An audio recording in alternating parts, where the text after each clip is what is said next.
Hey guys, welcome back to TechMan. Today, let me show you how to set homepage on Microsoft Edge.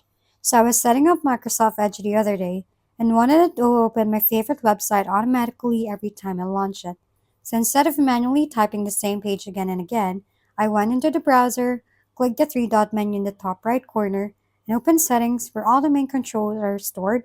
And from there, I went into the Start, Home, and New Tab Page section on the left side, then selected the option to open custom sites because that's what lets you control what loads on startup.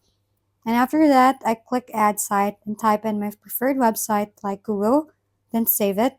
And once that was done, Edge immediately started using that page as my home page.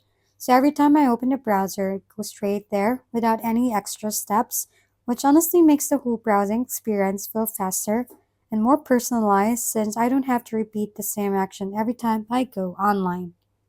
If we've been helpful, kindly give us a thumbs up and don't forget to hit the subscribe and bell button for more contents.